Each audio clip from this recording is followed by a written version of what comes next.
But maybe the biggest problem associated with the economics-based incentive model of motivation, the agency model, is that it's easy to get the incentives out of alignment. And they could be out of alignment even a little bit, and they cause a ton of problems. So, for example, it's a famous story, which I learned from my colleague Mike Useem, who you're going to hear from a little later on this, about Australia, which began its civilization, modern Western civilization anyway, as a prison colony for England.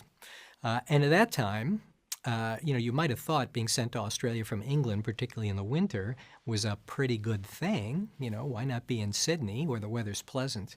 But it turned out the reason it was such a terrible thing to be sentenced to time in Australia was that a very large proportion, I think at one point a majority of people sent to Australia died. So even if you were sent there for a 2 or 3 year sentence, highly likely you might die.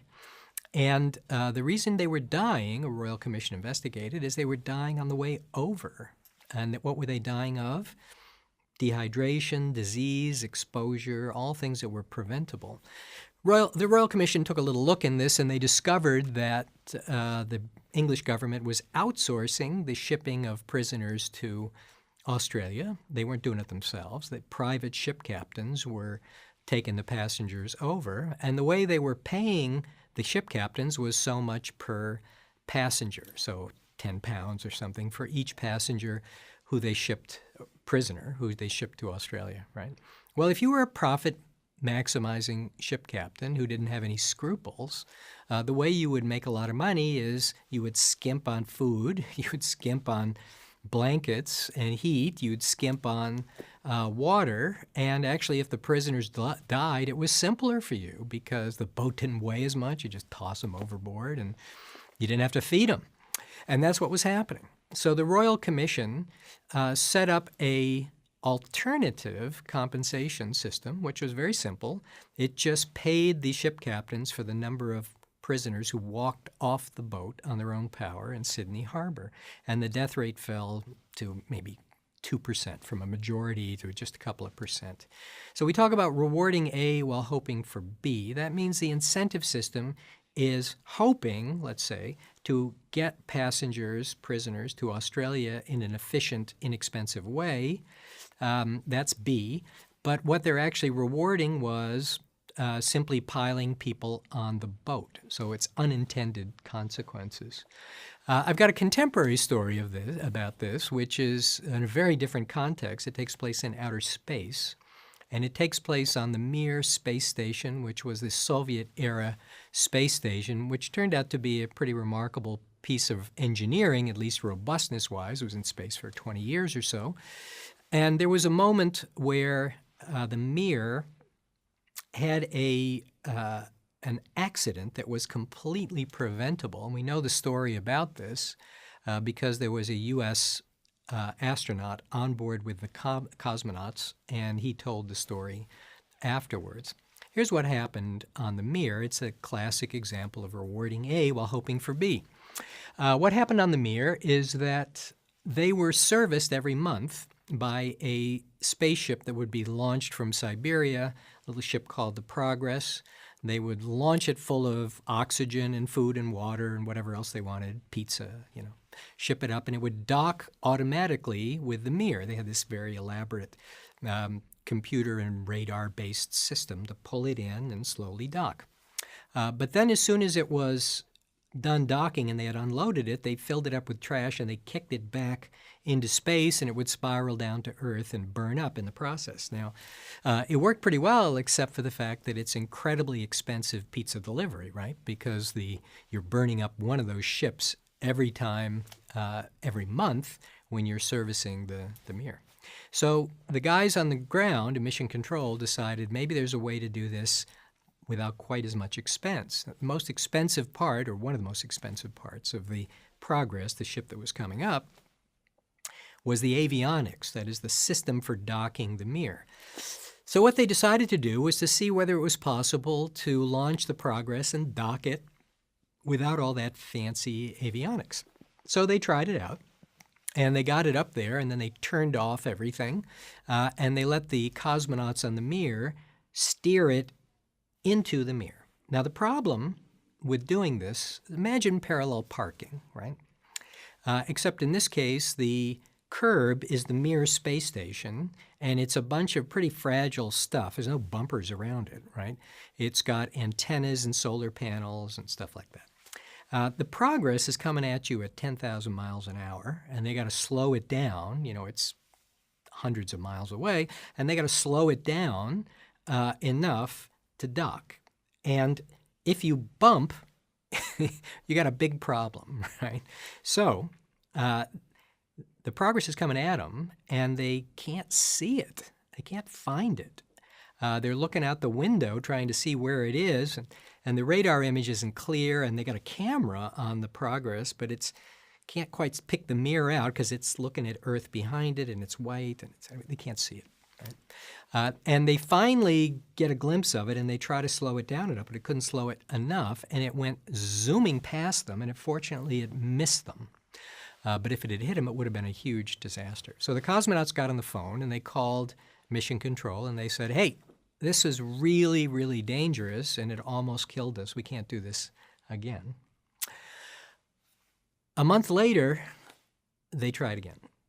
And things don't turn out so well. So watch this little video and see if you can figure out, first of all, not just what happened, but why they did it a second time. Several weeks after Michael Foale arrived, Russian Mission Control delivered some bad news. They wanted Vasily to try to dock another Progress using the manual system. He wasn't happy with the first attempt they'd made. He said this was a terrible event. He uses the word strashny. It was a nightmarish event that haunted him in a way. He wasn't any longer sure in his ability to pull this off. And it wasn't just Vasily's reputation that was on the line. They have come up with the idea of a contract for the cosmonaut to be paid a certain large sum, basically a salary, at the end of the flight, should everything have gone well. The way they determine what's gone well is the controllers, who are also the judges of this process, come up with a list of what they hope will be achieved during the flight, and they assign a value to each item. And then, as the flight progresses, if something is not achieved, a black mark is assigned. They call it a zamechanie. At the end of the flight, the control team has the right to say, you did not carry out this plan as we desired. We are going to lop so much money off. Vasily could not afford to fail again. After loading a Progress with trash, the crew was to send it out into space, turn it around, and redock it manually, the same procedure that had nearly caused a crash before. I was totally ignorant of what they were doing. I had no idea what they were doing. No one at NASA knew what the Russians were doing. What we didn't pay attention to enough was that the Russians were doing something new. We didn't know that that was going to cause them to not work this thing out properly and take risks that we don't think they would normally have entered into. Russian Mission Control thought the radar on the automatic docking system might have caused the video monitor to fail on the previous manual attempt. So they made a crucial decision. They switched the radar off.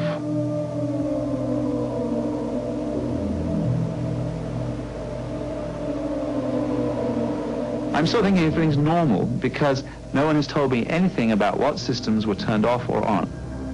Without the radar, Vasily wasn't given the cargo ship's speed or position. His only guide was the image of Mir taken from Progress, an image that was almost impossible to see. It was very difficult to make out the station. It looks very similar to the clouds.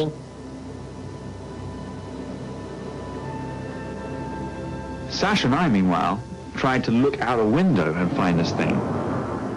They had laser rangefinders that gave distance and speed, but until they could pinpoint the cargo ship, Vasily would have to make the judgments on his own.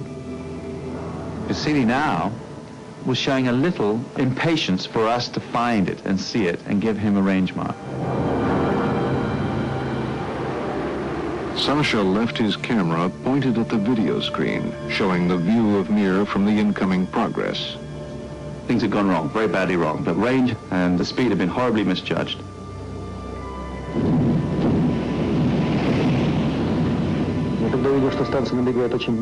When I saw that the Progress was approaching too fast, I wondered why. I fired the braking rockets, but it did not slow down. Through the porthole, I could see the cargo ship gliding below us.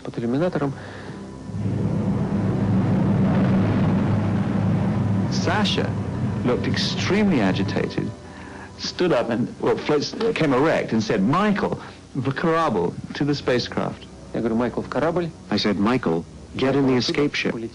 And he flew across there. That order that Sasha gave me, в корабль, don't stay and try and help us, don't let us use your expertise, don't let us do anything with you, just get out of our way to the spacecraft.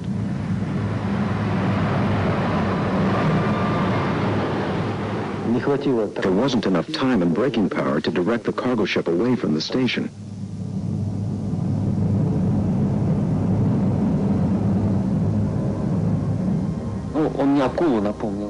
It was full of menace, like a shark. I watched this black body covered in spots sliding past below me.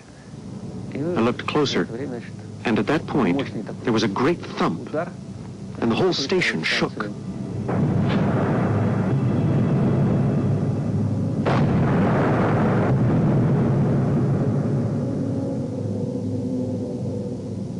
I felt through my fingers a shudder, a thump on the station, and I heard what seemed to be far off, a ka-thump. At that point, I knew we had been hit by the Progress. The decompression alarm system immediately went off. The pressure began to fall and the station started to spin. The Progress had smashed a hole in the solar panels, and air was leaking out of the ship.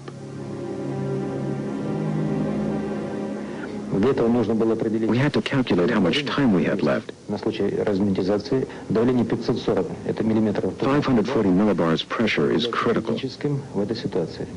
Below that, and anyone left on the station can lose consciousness at any moment. Air was leaking because Progress had punched a small hole in the Spectre module, where American astronauts usually sleep.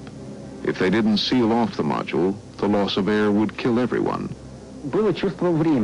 We knew time was running out. There was a battle going on. We had to work as fast as possible. We had to beat time. Vasily was basically monitoring the pressure fall on a very sensitive instrument, a barometer, in the base block, and had stayed at his central post there. While he was doing that, we came into the range of the ground stations, the Russian ground stations. He told them that we had been hit. They asked him, "Is there a problem?" He said, "Yes, we are leaking air."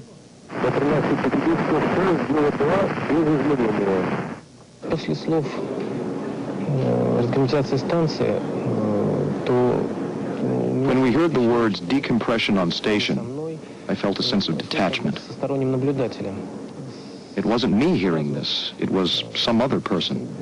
Then I shuddered, like waking from a terrible dream, because something like this is not supposed to happen. The interpreter gets a funny look on his face and just looks at me and says, "They hit something," just a very plain of day, ordinary tone. So I'm thinking, maybe the crew hit their hand with a hammer or, something plain like that.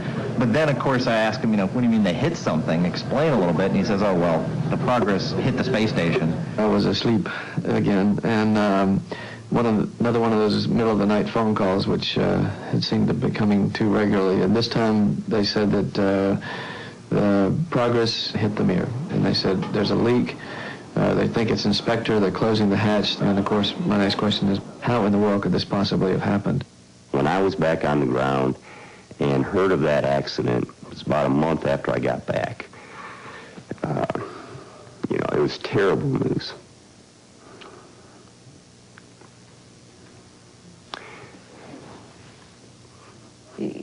I remember how my children immediately went quiet. Maybe they didn't understand the full extent of the danger. Maybe my reaction affected them, but they went as quiet as mice. On Mir, Sasha and Michael were trying to close the hatch to the Spectre module to stop the decompression. But first they had to cut all the power cables from Spectre's solar panels which run through the hatchway. Sasha was working so fast and so furiously that I was not going to stop him in the slightest. All I did was I would gather up the cables as he would clear them, and I would tie them off so that they wouldn't fall back once again across the hatchway. And it was when we got to one thin cable that had no obvious plug on either side, and it was the last one left that was stopping us from closing the hatch. And Sasha says, "Is there a knife?" And I looked around, there was no knife apparent in the node. Sasha had to go and get one from the kitchen table, and we brought back a kitchen knife and started sawing on this, and we got sparks coming out of it. So I said, "Sasha, I don't think we should try and saw this. This is too bad." So we then had wasted already another minute probably trying to cut this remaining thin cable. We then hunted around to try and find the plug where that cable went to, somewhere else in the node. It was hidden under a mass of other cables. We found that, disconnected it, and then threw that cable into the Spectre. They succeeded in closing the hatch. But they reported that their situation was continuing to deteriorate.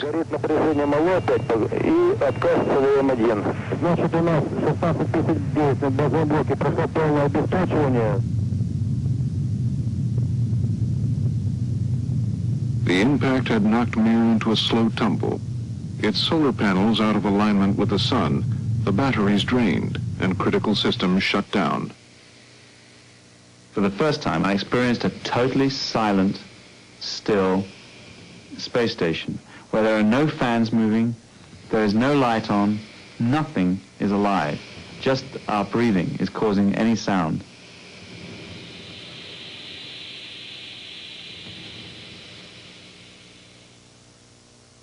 Almost everything on Mir had died or been switched off to conserve energy, even radio contact with Earth.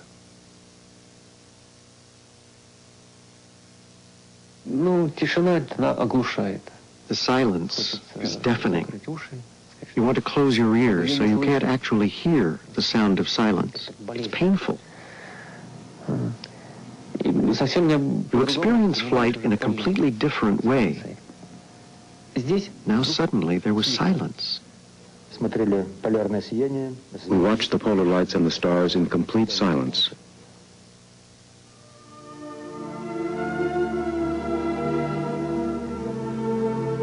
I said to Vasily, in spite of how bad a day this has been, this is a beautiful moment. Don't you think so?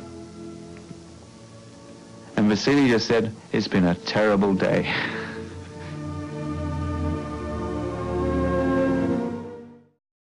What happened on the Mir space station was that the cosmonauts were paid a pretty big bonus for following orders. So it wasn't for a successful mission, it was for following orders. That's what they were rewarded for. That's what they were actually rewarding. That was A, while hoping for B, in this case, was a successful mission. But what ended up happening as a result is the cosmonauts took on something that the people on the ground wanted to do, even though they knew that it was a pretty crazy thing to do. So they didn't push back and stop it.